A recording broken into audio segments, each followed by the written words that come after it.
सलामकुम। आप देख रहे हैं मेरा यूट्यूब चैनल आसफ अली। हम एक आपको दुख भरी कहानी दिखाने लगे हैं।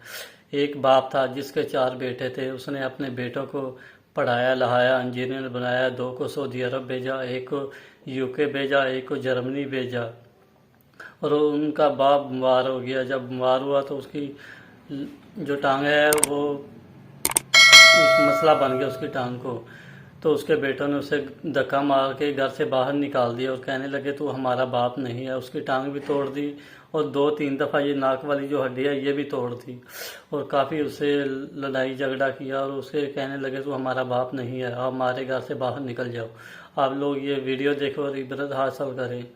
जैसा करोगे वैसे ही भरोगे। मैं भीख नहीं मांगता था। मैं होटल में बैठ के ना लोगों की छोड़ी हुई रोटियां खा के अपना गुजारा कर लेता था।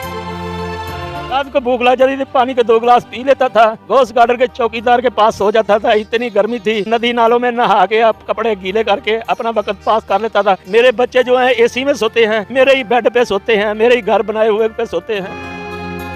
अस्सलाम वालेकुम नाज़रीन, आपका मेज़बान यासिर शामी आपकी खिदमत में हाजिर है और आप देख रहे हैं डेली पाकिस्तान। ये हैं मोहम्मद गुलजार साहब, जिनके 4 बेटे हैं। एक बेटा यूके में मुकीम है, 2 बेटे सऊदी अरब में मुकीम है, एक बेटा डॉक्टर बन रहा है और जर्मनी जा रहा है। बेटे बाप पर इस कदर तशद्दुद करते हैं, 2 दफा इनके नाक की हड्डी तोड़कर इनको थाने में बंद करवाया गया। ये आप इनकी टांग देख सकते हैं, टांग के अंदर एक रॉड स्टील का डला हुआ है। बाप को बड़े बेटे जिशान ने इस कदर मारा कि इनकी टांग के अंदर डला हुआ राड भी टूट गया। जब यहाँ भी उसका दिल ना भरा तो उसने इनको घर से निकाल दिया। ये सऊदी अरब में फ्रिज और एसी का काम किया करते थे। 3 इनके अपने मुलाजिमीन थे, 2 इनके पास गाड़ियां थी, एक अपनी वहां पर इनकी वर्कशॉप थी। ये सन 2000 से सन 2017 तक अपने बच्चों को महाना 6 से 7 लाख रुपए सऊदी अरब से भेजते रहे। अपनी बीवी और बच्चों के लिए 3-3 मंजिला 5-5 मरले के 2 घर, एक फतेहगढ़ में और दूसरा घर घोष गार्डन में बनाया, जिनकी मालियत 1.25 करोड़ रुपए के करीब बनती है। जो बेटा यूके है उसको यूके भेजने के लिए इनके पास एक कैरी डब्बा था पाकिस्तान में, जिसको 7.5 लाख रुपए में बेचकर उसको बाहर भिजवाया गया। जो बेटा तशद्दुद करता था, नाक की हड्डी तोड़ी, कमर तोड़ी, टांग तोड़ी, उसको बैंकिंग कोर्स करवाया। बैंकिंग कोर्स करवाने के बाद उसको सऊदी अरब में अपने पास बुलवाया, उसकी अच्छी परवरिश की, उनकी शादियां की। शादियों के बाद उनके बच्चे हुए तो इन्होंने सोचा कि अगर मेरी औलाद तो मेरी नहीं बन रही, मैं कम से कम अपने पोतों पोतियों नवासे नवासियों को तो मिल सकता हूँ, उनको तो देख सकता हूँ। जब घर से इनको निकाल दिया गया तो ये अपनी पोती को मिलने के लिए उस घर के सामने बैठा करते थे। बेटे को ये बात बर्दाश्त ना हुई तो उन्होंने इनको कत्ल की धमकियां दी और उसके बाद थाने में बंद करवा दिया। कुर्बान जाऊं मैं पंजाब पुलिस के उस एएसआई पर जिसको पता चला कि ये 3 बेटे जिनको पढ़ाया लिखाया गया, यूके भेजा गया, जर्मनी सऊदी अरब में तालीमात दिलवाई गई, वो आज अपने बाप पर पर्चा करवाने के लिए थाने में बैठे हैं। मनावा थाना के एएसआई ने जब ये सारा मामला देखा तो उसने फौरन से कहा कि लानत तुम तीनों की शक्लों पर कि जो अपने बाप को हवालात में बंद करवाने के लिए एप्लीकेशन यहाँ पर लेकर आए हैं। उसने अपने मुतल्लिका एहलकारों को अहकामात जारी किए कि इसके तीनों बेटों को हवालात में बंद कर दें। अपने 3 बेटों को शर्म नहीं आई, लेकिन पाकिस्तान की वो पूरी आवाम, पूरी दुनिया के तमाम नाजरीन इस बाप के बेटे हैं। ये करोड़पति थे। आज ये वहदत रोड पर नक्शा स्टॉप पर लाहौर ब्रोस्ट के बिल्कुल सामने बैठते हैं, बेयारो मददगार। बारिश, धूप, छांव, ठंड, धुंध, हर किस्म के मौसम को ये पतले से बारीक कपड़े में उसको बर्दाश्त करते हैं। इनकी बहन और बहनोई लाहौर में मुकीम है और ये कभी कभी उनके पास चले जाते हैं, लेकिन गैरत का तकाजा ये है कि कहते हैं कि मेरा दिल नहीं करता।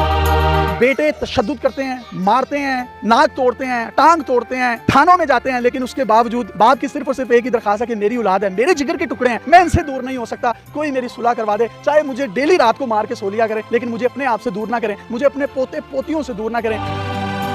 मेरे हाथ में आप बेशुमार पासपोर्ट्स देख सकते हैं। ये पासपोर्ट सऊदी अरब के हैं। ये हवाई जहाजों में सफर किया करते थे। हवाई जहाजों में सफर करने वाला, करोड़ों रुपए ज़र मुबादला पाकिस्तान भेजने वाला, अपने बच्चों के लिए प्रॉपर्टीज, गाड़ियां बनाने वाला, उनकी अच्छी परवरिश करने वाला, आज कैसे फुटपाथ पर जिंदगी गुजारने पर मजबूर है। इनकी दुख भरी दास्तान सुनकर आप भी खून के आंसू रोएंगे। आपका नाम क्या है? मेरा नाम जी मोहम्मद गुलजार है जी। कितने बेटे हैं आपके? मेरे जी 4 बेटे हैं जी। 2 सऊदी अरब में काम करते हैं, एक यूके है, एक जर्मन च डॉक्टर बनने जा रहा सी जी। बेटे मारते क्यों आपको? बेटे मारते हैं जी, वो कहते हैं कि हम आपको घर साथ नहीं रख सकते। तो मैं कहा मैं इतनी देर आपको कमा के देता रहा हूँ, छोटे छोटों को बड़ा किया, आज मेरा कसूर बता दे कि मेरा कसूर क्या है। लेकिन जब मैं अपनी पोती को देखने जाता हूँ, दरवाजे के 30 फुट छोड़ के मैं बैठता हूँ, तो मेरे साले ने ना मेरे सर में बसाखियाँ मारियाँ और 3 बसाखियाँ मार के मुझे थाने में बंद करवा दिया। उन्होंने पैसे दे के छूट गया। उसके बाद मेरी बीवी ने, मेरे बच्चों ने 2 बार मुझे थाने पकड़वा दिया।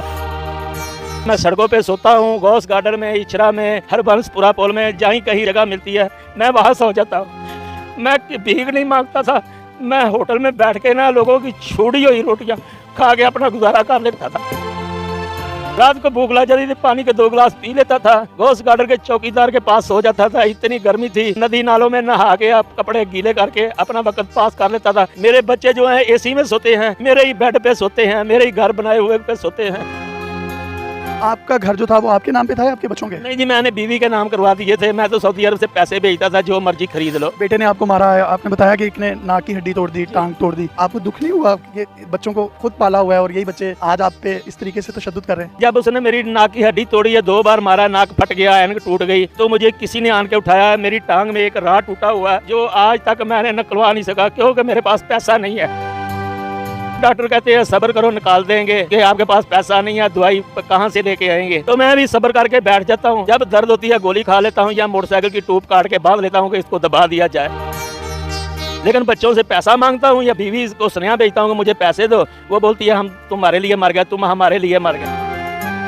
इतनी दर्दनाक बात है कि जिनके लिए इतना कमाया और जो खुद एयर कंडीशन रूम में सोते हैं, और इनका कहना है कि जब मुझे दर्द होती है तो मैं मोटरसाइकिल की जो ट्यूब होती है मैं उसको बांध लेता हूँ ताकि मुझे दर्द ना हो और वो पट्टी का काम करे। कोई गिला शिकवा है जिंदगी से? गिला तो नहीं है, अल्लाह ताला ने मेरी मुकद्दर शायद इस तरह से बनाए हो ना कि तेरे घर में अल्लाह ने 5 पुत्र दिते थे, एक बहुत हो गया, 4 पुत्र जुहान करांगा, तेनू फिर जिल्लत दी जिंदगी जीवेगा। बीवी के नाम पे मकान लगवाए क्यों? बस जी बच्चों के लिए ही कमाने गया था, तो फिर बच्चों को ही देना था ना। आज अगर बच्चे आपको मारते भी हैं, आपके 2 दफा नाक की हड्डी भी तोड़ी है, टांग भी टूटी हुई है, जब मिलने गए तो इसी बैसाखियों से इनको मारा गया, इनका सर फाड़ा गया, फिर भी बच्चों के लिए मोहब्बत है आपकी? हज़रत यकूब अलैहिस्सलाम दे 12 बेटे सी, एक बेटा गया चला सी, वो भी पैगंबर सी। हज़रत यकूब अलैहिस्सलाम रो रो के नबीने हो गया सी, और मेरे तो कट्ठे 4 पुत्र थी, बीवी मेरे तो जुदा हो गया, मैं किवें ना रो रो के पागल होवा। मैं किन्नू दसा जाके, ना मेरे को कोई पैसा अदालतां च जान लई, ना वकील करन जोगा, मैं पुत्तरां ਦੀਆਂ मिन्नतां करदा फिरना, लोकां नूं मैं कहना फिरना, लोकां दे पैरां नूं हत्थ लाना, मेरी बीवी बच्चे मैनूं वापस दवा दिओ। मैं वज़ीर आज़म इमरान खान के वज़ीर आला अगे इल्तिजा करना, होर लोकां दे अगे करना ਜਿਹੜੇ ਵੱਡੇ अफसर ने, मैं इल्तिजा करना एक गंदे कानून नूं खत्म कर दिता जावे कि मैनूं अदालत ने नहीं सद्दिया, कौंसलर ने नहीं सद्दिया, मैं सैन गुठे नहीं कीते ते मेरी बीवी ने मैनूं घरों कढ दिता, बच्चों ने घरों कढ दिता। अल्लाह ताला कुरान च कहता है कि बंदा तलाक दे सकता है, जब तक ये बंदा ना निकाह तोड़ेगा कभी निकाह नहीं टुटदा। ना उन्होंने कोई गवाह पाया, मेरे सोने मोहम्मद सल्लल्लाहु अलैहि वसल्लम का फरमान है कोई भी काम करो 2 गवाह लाजमी पाओ। मेरी बीवी ने तो एक भी गवाह नहीं पाया। इनके बेटों ने माँ बाप की गैर शरई तौर पर खुला भी करवा दिया है, ना इनको किसी सालिसी कौंसल, ना इनको किसी यूनियन कौंसल, ना इनको किसी अदालत ने बुलाया, ना इनका मौक़िफ़ सुना, और यकतरफा तौर पर अगर तलाक दे दी जाए तो वो तलाक या खुला नहीं होती। और इसका जो रिटन फॉर्म में जामिया शरफिया का जो फतवा है वो भी आप अपनी स्क्रीन पर देख सकते हैं कि वो किस हद तक जुल्म और जालिम बन गए होंगे जिन्होंने माँ बाप की सेपरेशन भी करवा दिया। तो आपकी बीवी आपके साथ ठीक रहती थी? 30 साल हो गए ने मेरी बीवी नूं मेरे नाल रहिंदियां नूं। ला इलाहा इल्लल्लाहु मुहम्मदुर रसूलुल्लाह, 1 सेकंड भी कदी रुस के मापिया घर नहीं गई। कोई माड़ी मोटी हो जाए साडी उसे वेले सीधी असीं मुंह कर लईदा। अल्लाह ताला दा फरमान है ज्यादा देर जिहड़ा नाराजगी ना वो अच्छी नहीं हुंदी। इतना उन्होंने आपको मारा है, आप फिर भी कहते हैं कि बच्चे मुझे रख लें? मैं फिर भी कहना क्योंकि मैं जिस तरह पाले ने ना, या जिस तरह उन्होंने मैं परवरिश की है, ये मैनू पता है, या मेरे सोने रब नूं पता है। गड्डियां लैके दित्तियां, गेमां लैके दित्तियां, 50-50 हज़ार के कंप्यूटर लैके दिते, इस वेले भी घर पए ने। उस दौर में इतना कुछ इन्होंने लेकर दिया अपनी औलाद को, और फिर भी कहते हैं कि औलाद सिर्फ मुझे रख ले, मुझे डेली मार लिया करे। कितनी तकलीफ दे बात है, मुझे डेली मार लिया करे लेकिन मुझे घर से ना निकाले, मुझे पोतों की नजरों से ओझल ना करे। मेरी जिंदगी कितनी है कितनी नहीं। माँ की ममता तो आपने देखी थी, आज आपने बाप की ममता भी देखी है। बाप औलाद का गम अंदर ही अंदर कूटता रहता है लेकिन वो बयान नहीं करता, एक्सप्रेस नहीं करता। उन्हीं लफ्जों के आंसू बनते हैं जो जुबान से अदा नहीं होते। ये जो इनकी आंखों से आंसू झलक रहे हैं, ये आंसू नहीं, ये लफ्ज हैं, ये वो लफ्ज हैं, वो अल्फाज हैं जो आज तक अदा नहीं हो सके। मेरी खुदारा इनके बेटों से अपील है कि आपने भी साहिब औलाद होना है, आप साहिब औलाद भी हैं। ये मुकाफाते अमल है, जो आज आप बोएंगे कल वही काटेंगे। आखिरत में तो उसकी जजा सजा है ही है। मैंने कितने ऐसे दुनिया में ही मामला देखे हैं कि जिसमें जिन लोगों ने माँ बाप की नाफरमानी की, उनकी औलाद उनके साथ क्या करती है। होश के नाखुन ने हमारी दरखास्त है, अपने बाप को इज्जत से यहाँ से ले जाएं। इनकी अच्छे तरीके से जैसे आप खिदमत कर सकते हैं जरूर करें। हम भी इनके बच्चे हैं, पूरे पाकिस्तान के लोग जो इनको देख रहे हैं स्क्रीन पर वो भी इनके बच्चे हैं। इनका नंबर आप अपनी स्क्रीन पर देख सकते हैं। कोई भी शख्स इनसे कॉन्टैक्ट करना चाहता है, इनसे राब्ता करना चाहता है, या इनको फिजिकली आकर मिलना चाहता है तो ये नक्शा स्टाफ वहादत रोड पर बैठते हैं। आप आकर इनकी रूदात भी सुन सकते हैं। इनके जो बेनोई लाहौर में रहते हैं, हमने उनसे स्पेशली रिक्वेस्ट की, उनसे तस्दीक की कि ये जो कह रहे हैं बिल्कुल सच है। उन्होंने भी तस्दीक की ये बिल्कुल सच है। उनका मौके भी आप जान लीजिए। आप बताइएगा, इनको मारते हैं इनके बेटे? इनको काफ़ी मरतबा मारा है उन्होंने, और बच्चों को मैं भी उनके घर में 3-4 मरतबा बड़ी सर्दी में जाके उनको समझाने के लिए गया हूँ, मगर वो नहीं समझे। मेरी तो यही रिक्वेस्ट है कि बेटा देखो, ये तुम्हारा बाप है, बाप के साथ ऐसा नहीं करते और ना ही किया जाता, ना हमें इस्लाम में इस चीज़ की इजाज़त दी जाती है कि हम बाप के साथ इस तरह का सलूक करें। आज आपने अपने बाप को सड़क पे छोड़ा है तो कल आपके बच्चे आपको समंदर में, दरिया में छोड़ेंगे बेटा। ये फुफा जी की भी आपने बात सुन ली। लिया और इंटरव्यू से पहले इन्होंने मुझे बताया कि इनके कोनी पर इनकी बाजू टूट गई थी आज से चंद साल पहले, तो इनकी सारी लुक आफ्टर इन्होंने की थी। आज इनकी टांग टूटी है, तो ये इनसे रिक्वेस्ट करते हैं कि आप हमारे घर आके रह लें, लेकिन इनकी गैरत गवारा नहीं करती कि मैं बहन के घर रहा हूँ। अपने मेजबान यासिर शामी को इजाजत दीजिए और देखते रहिए डेली पाकिस्तान। अल्लाह हाफ़िज़। आप जो बोएंगे वही कल को काटेंगे, और अपने माँ बाप की खिदमत करें, और दुनिया में भी आपको सज़ा मिलेगी और आखिरत में भी मिलेगी।